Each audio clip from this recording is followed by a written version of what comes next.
What's the biggest gaming company out there? We recently did a video on EA and how massive they are, and we had some people wonder if they're the biggest. When you say who's the biggest, you think of Microsoft, you think of Sony, you think of Valve, and EA. But let me tell you about a company you probably don't know anything at all about. Hi folks, it's Falcon, and today gameranx asks, what exactly is Tencent, and how big are they?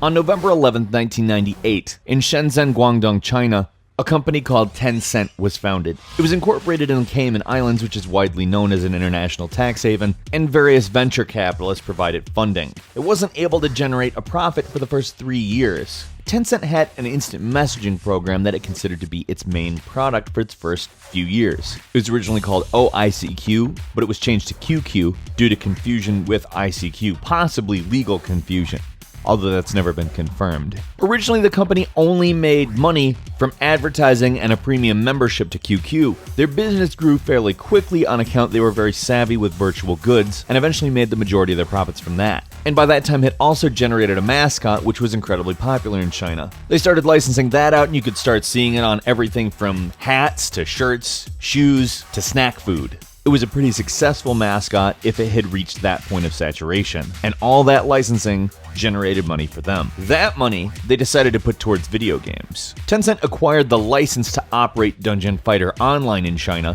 which was a rather popular game that Chinese people really liked, but was run outside the country. As such, they could provide closer services to what was expected locally, and an experience tailored specifically for Chinese people. That game has generated over $2 billion in revenue, although it has ceased operation at this point. It also did this with a couple of other games, and grew its company significantly by hiring developers to do the work for them, but they do have their own internal development studios. And at this point, you're like, how is this one of the biggest gaming companies in the world? We're 2 minutes in, and they've done what? They've licensed a few games and started up internal development studios. Okay, what are we talking about here? In 2011, Tencent acquired a majority equity in Riot Games, which you automatically know if you're a PC gamer, but if not, they develop League of Legends. They started in the year 2006 and have focused on that single product. That single product has grown to the single largest esports game in existence, as the esports industry gradually turns into one of the biggest gaming sub-industries. Riot Games' yearly revenue exceeds $1.5 billion.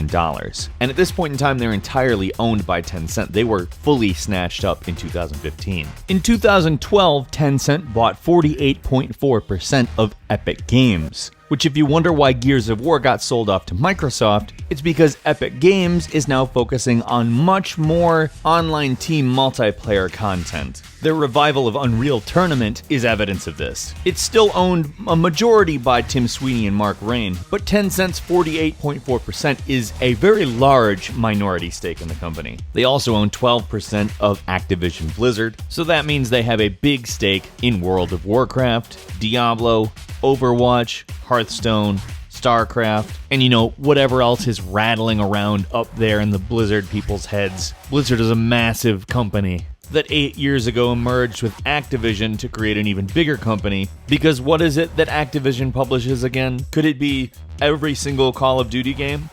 Probably the top selling series of all time. And then there's Skylanders, which is an immensely popular franchise of near-field communication figurines that children love and, well, other people who are not children also love, and Destiny too, I guess. And various service providers, from online video games to e-commerce to web portals, social networks, and various mobile chat services, totaling their revenue at $15.4 billion a year. To put it lightly, they're fucking huge. Now here's where it starts to get a little bit scary. When the gaming industry talks about companies doing unsavory things, we talk about DLC and microtransactions, which, to be fair, are shitty.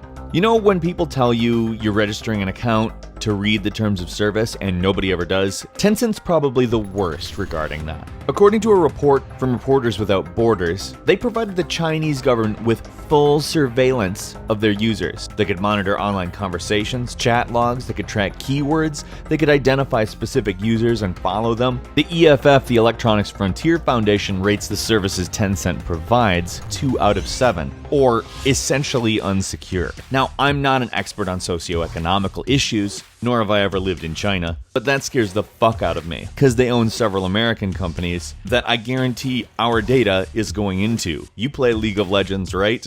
There's information you fill out to play League of Legends, especially if you engage in any microtransactions. So technically they own any kind of data that goes into any of the products that they own. Let's say you have WeChat, which is a product they own. It's kind of like Snapchat or Kik, and let's say they care what's on your phone. Or let's say a client like the government cares what's on your phone.